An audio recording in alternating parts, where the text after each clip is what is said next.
ba natin ang Pilipinas?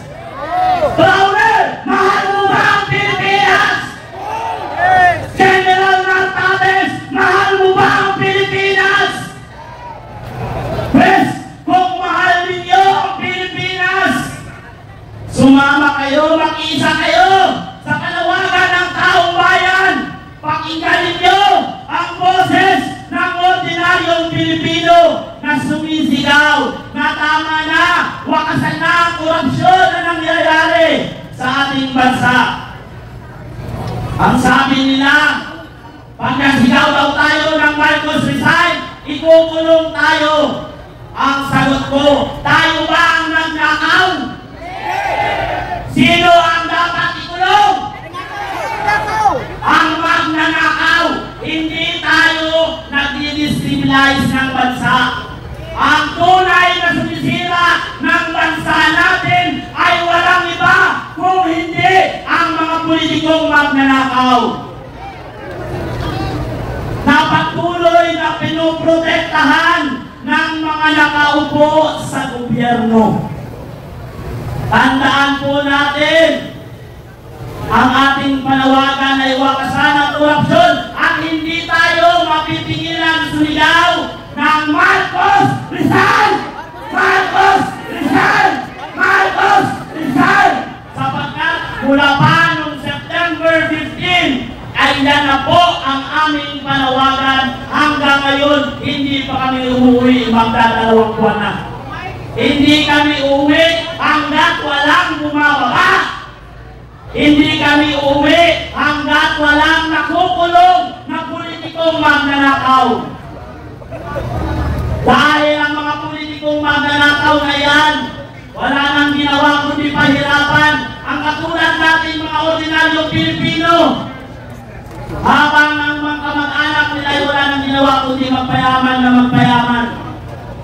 Kaya ang aking panawagan, sana ituparin ng kasundaluhan at kapulisan ang kanilang sinumpang salaysay na protektahan ang taong bayan at i-preserve ang konstitusyon. Protect the Filipino people, not to protect the corrupt politicians. Huwag protektahan ang mga magnanakaw na politiko. Pero ito ang isang challenge ko sa kanila.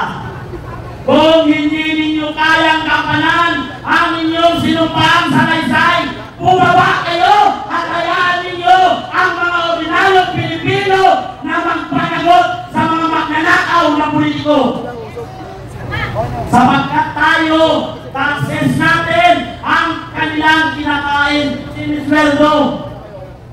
Dugot pawis natin bago pa man mapunta sa atin ang ating sweldo ay kinakaltas na ang ating mga taxes na ninanakaw ng mga politiko. Kaya sana sa mga kataas-taasan dyan sa mga general, gamitin ang puso, huwag ang utang at kamay para kumangkam ng kaban ng bayan na nagpapahirap sa ordinaryong Pilipino.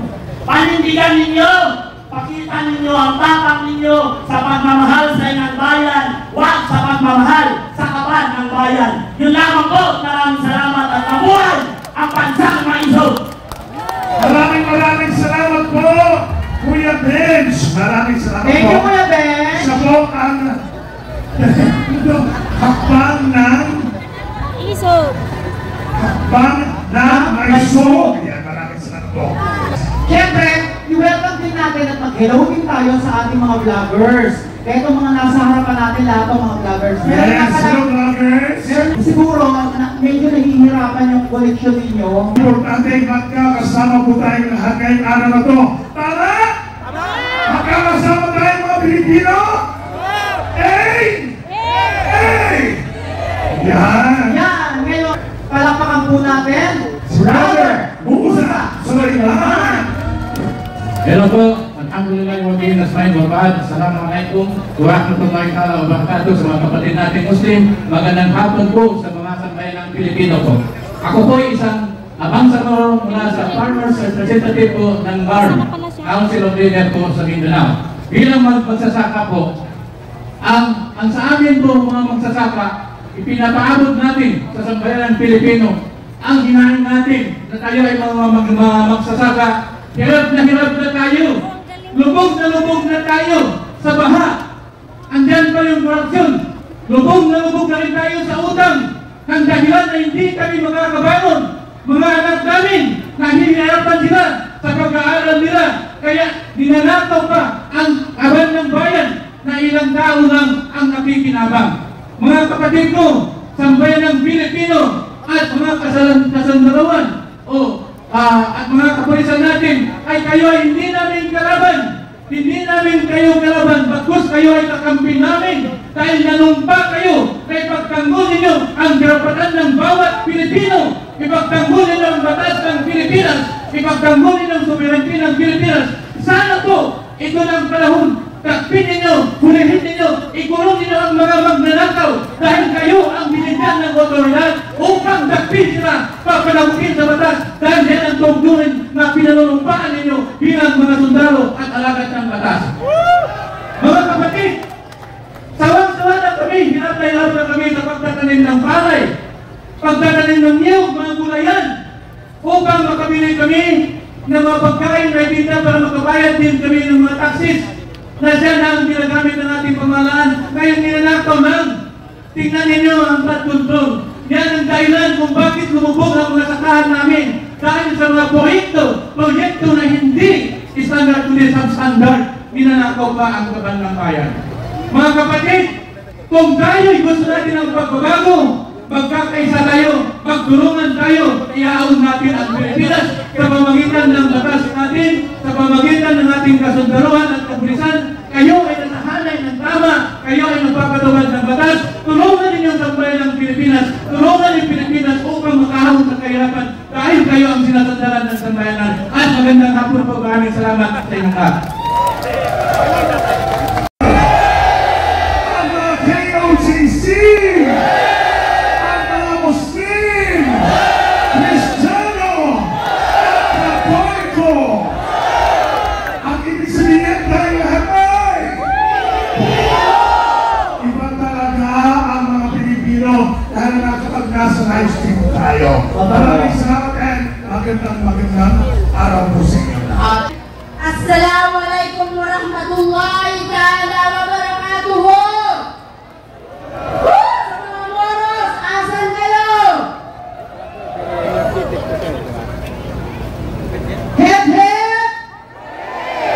Nandito ako para mag-icebreaker para buhayin natin ang mga natutulog natin kaluluwa. Sino ba nakakakilala sa akin ito? Wala? Siguro kailangan ko na mag-deliver ng speech ko.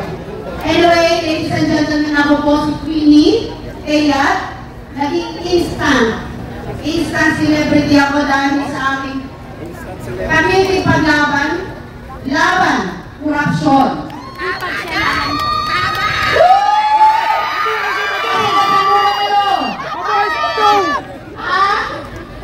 Love you daw, love you. Ale? Love you.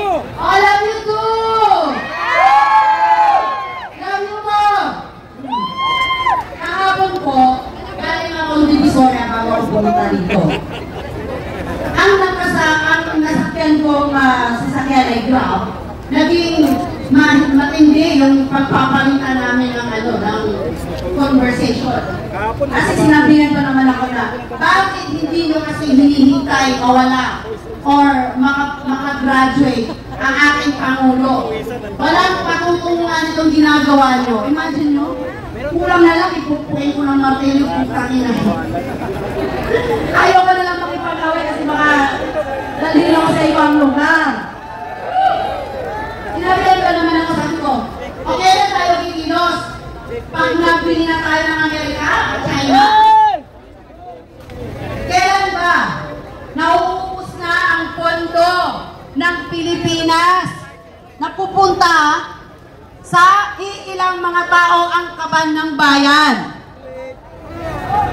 Gusto ko nga pala mag-say hi sa 710 for nasaan kayo? At sa mga taga Lanao del Sur, nasaan kayo? Hoy, mga moros! Gumising na kayo! Moros, hep-hep! Good, very good. Kasama ba namin kayo? Moros, nasa kayo? Sigaw kayo, na Moros! Moros! Ano ba yan? Hey lang kayo ng hey. Moros! Okay. Buti na lang, nandito pala kayo. Akala ko wala kayo dito eh. Ilang buwan na akong nanananawagan sa inyo. Nakakaya naman sa mga kapatid natin, mga INC, EOJC, JIL, mga Kristiyanong mga kapatid natin dito. Kami lang po, kukunti lang kami nakikipaglaban eh. Nandito po ako. Ha? Ako ngayon kasi nakakaranas ng cyberbullying nang gagaling sa komunidad ko. Komunidad ng mga Maranao. I am a full Maranao po. For everybody's information. Ang atake nila sa akin, hindi daw ako nag-hijab. Ang argumento ko, korupsyon.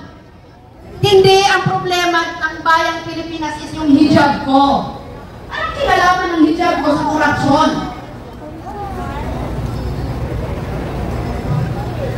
Napaka-toxic eh. Napaka-toxic. Anong kinalaman ng pag-hijab ko sa korupsyon? At wala din ako kinalaman sa korupsyon. Nagsalita lang ako laban sa mga tao ito eh. Laban sa mga sindikato sa gobyerno na ako ang pinagdiskitahan.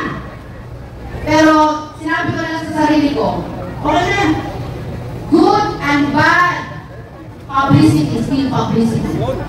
Kayo mga bashers, kayo ang gumagawa ng paraan para maging celebrity ako. Kayo, naging celebrity ako wala sa panahon. Gusto ko sana magpasalamat sa mga kababayan ko, dumayo pa dito, sa mga taga-Davao. Mga taga-Davao, nandiyan ba kayo? Sila Sir Randy Osman, nandito sila. Assalamualaikum mga sir. Salamat po sa pagdayo dito mula Davao hanggang dito sa EDSA Monument. Ano, may energy pa ba kayo?